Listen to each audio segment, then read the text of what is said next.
as always, has great initiatives and inspiring activities. Actually, we are so proud as a country from this region, from the Arab and Islamic world, to join elite club in the area of space exploration. Recently, UAE was accepted unanimously in this elite club for International Space Exploration Coordination Group. 14 nations who has great long history of space exploration, welcoming this emerging space nation to be part of this elite club. This is of course highly recognized of what we are trying to achieve as a country and on the national and the regional level. It also opened the door for us to interact and to learn and to share experiences for the benefits of mankind. We are so proud to be part of this. UAE is always providing positive contribution to mankind, and this is what we are trying to do.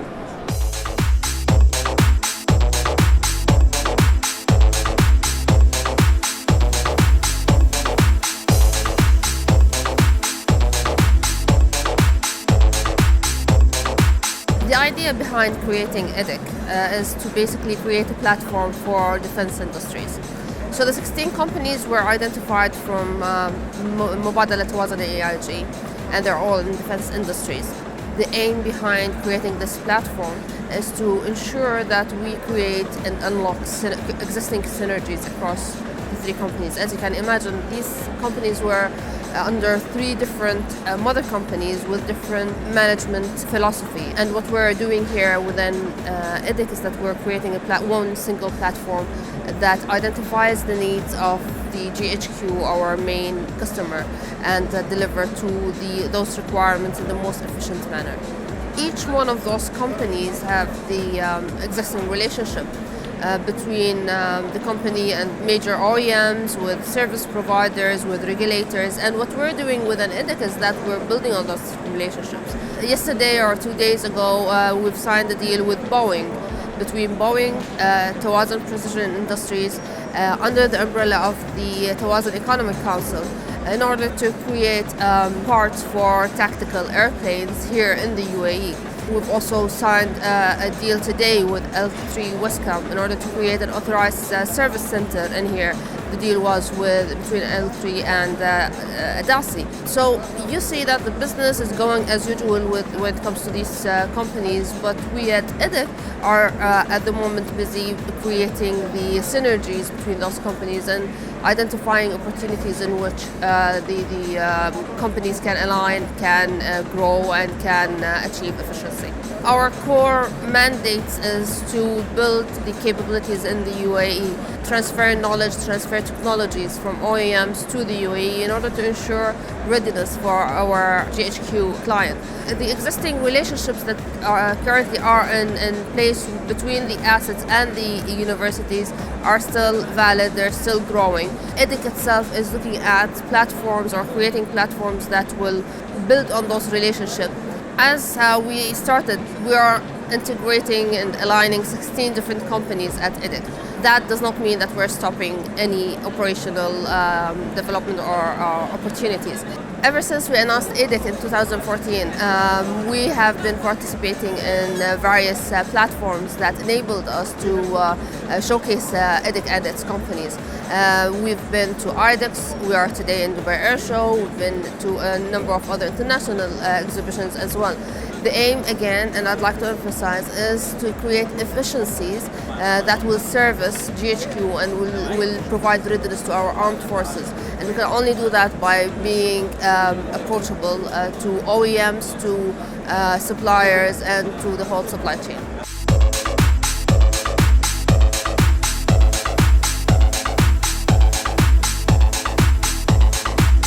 Boeing came full up for this particular show, and that despite the lack of major orders like we had 2 years ago. You'll recall that in 2013 at this show, Boeing snatched the largest order in commercial aviation history. Now you can't recreate that every 2 years, but we nevertheless came full up. We brought our CEO, Mr. Dennis Muhlenberg. We brought the bosses of both defense and commercial, and we brought my boss, the boss of Boeing International, and had great customer interface, great contact. Why? Because we're committed to this market and we're committed to these customers in this region.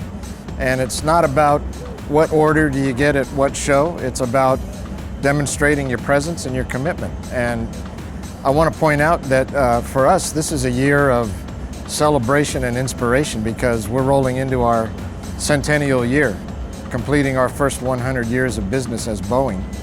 And one of the things we did as part of our worldwide celebration of that is we inaugurated our centennial Above and Beyond exhibit at Children's City in Dubai last Thursday.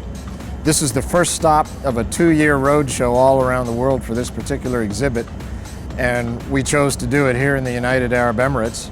It'll be in Dubai for about 6 weeks, and then it goes down to Abu Dhabi for about 2 months, then out of the region, and then later back in. But it's not a coincidence that we chose to make the worldwide inauguration of that exhibit right here in the United Arab Emirates in further recognition of our commitment to these customers and to this market. We don't just contribute to the UAE, we contribute to every market in which we work or intend to work. You know, we have a very long history in this particular market. We've been in business 100 years. We've been in the Middle East in a full-time presence for about 70 of those 100 years. And that dates back to when we delivered a DC-3 to King Abdulaziz in Saudi Arabia back in 1945. So we're extremely committed to this region, and we have deep engagements, partnerships, and collaborative relationships all across the spectrum, from community to business to industrial and right up into the governmental sectors. You hit on a couple of things that we do, STEM work, whatnot, but we're involved with Injaz Al Arab on entrepreneurship programs. We're involved in STEM training in a number of ways in the schools. We have a project with Masdar in research and development of sustainable biofuels, one of our signature projects around the world actually in that area. University relationships, research and development relationships, technology relationships, it's the whole spectrum. And we're happy to have a good bit of that here in the United Arab Emirates, but frankly, we're doing it all over the region. At the end of the day, it's all about relationships. And for the Americans, it's important that they understand that. Sometimes they get focused on technology and the product. What's really important is the relationship, number one. And for our local folks, the emphasis that I would place is the importance of the aerospace sector to the United Arab Emirates and to the world at large, really. You know, while economies in the world are growing at 2.5%, 3%, commercial aviation is growing worldwide at over 6% a year. So this is a huge sector, and this is a sector that creates high-tech, really good, skilled jobs. And when you create those sort of jobs in your economy, it leads to other bits of that ecosystem.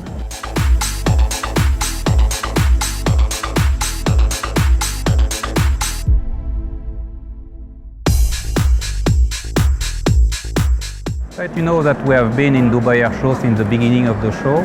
We have a very long-term relationship with the UAE Air Force, and this show has grown bigger and bigger with the years.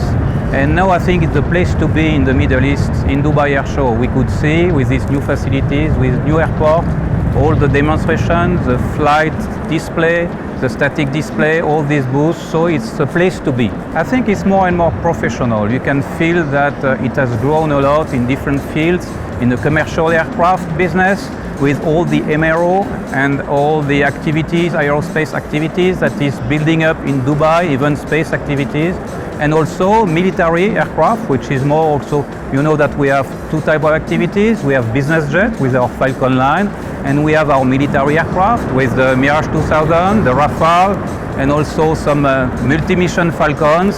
So I think that all these activities can be covered here, and we can find all the people we want to interact with. We have been working with Tawazun Dynamics in order to perform the integration of the Altaric range of weapons. And it was a strategic issue for the UAE Air Force to have this new capability fielded as soon as possible in the Mirage 2000-9. So in a very few period of time, very short period of time, a few months, we were able, together with Tawazun Dynamics, very successfully to fill these new capabilities that now I think the customer is proud to have.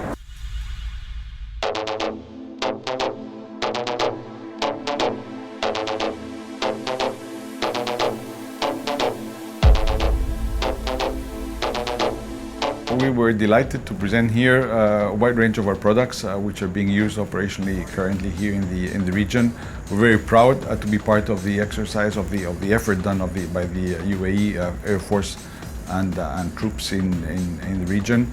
Here we're presenting the MRTT, the A330 MRTT, which is combat proven by the UAE Air Force, also by the Saudi Air Force, participating in the actions here in the region. We're also presenting the A400M, which was brought here by the French Air Force, coming back from a mission in Africa.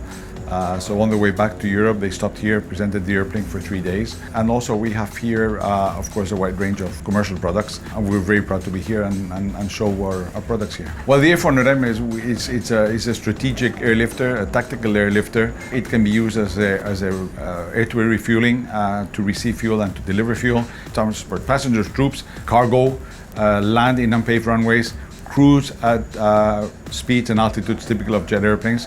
And I think you probably saw the crews that we're showing to you the airplane. They probably had a big smile on their face. The crews love it. Well, we want to be a privileged, a preferred partner for all the air forces in the region. We believe we have a wide range of products, be it from transport airplanes, air-to-air refueling, fighter airplanes, and we really want to continue being a partner, a preferred partner for you, for the region.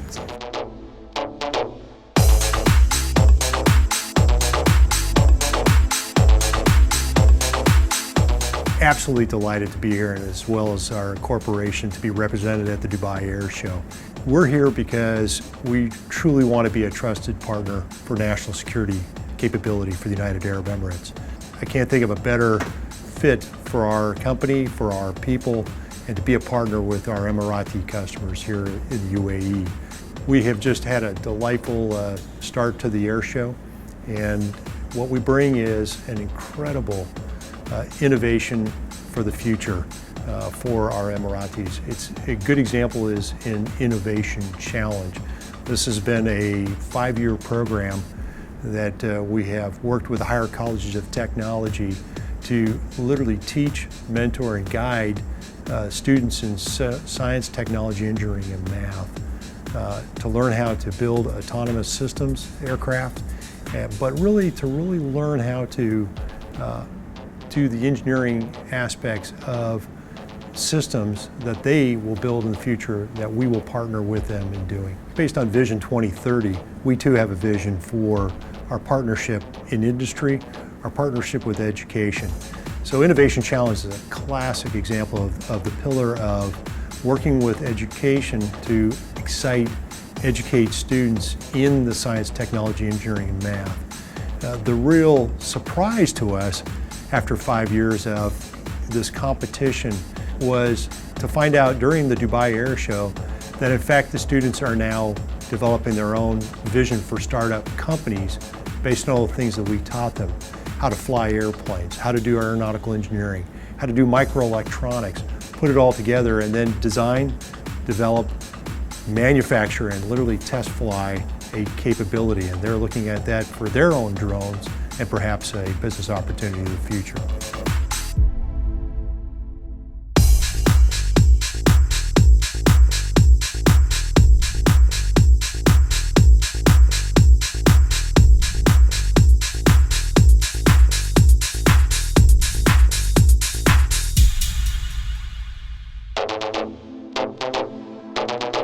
It's been a very quick 2 years. Major 2 years for Tawazun Dynamics. We have announced the contract in the last air show. We are successfully delivering on that contract, which is really, it really happened fast in an industry where so many gaps are also going to be identified. So we've identified so much of industrial gaps, infrastructural gaps, that Tawazun Dynamics been able to fulfill as well to cater towards the successful delivery of the contract. Going from environmental labs to certain manufacturing capabilities that were well needed that actually require capital investments. Large capital investments were undertook by Tawazun Dynamics to fulfill the industrial gap that we saw in the fulfillment of such an industry where it's very complex, low volumes are the outcome, but high valued parts as well as high mix of components. And that required a different level of investment, different level of expertise, a very expensive learning curve as well, especially that the system is airborne. So that by itself was a big constraint on us. But we managed to successfully deliver to the end user. And so far we've been having positive feedbacks from the client as well.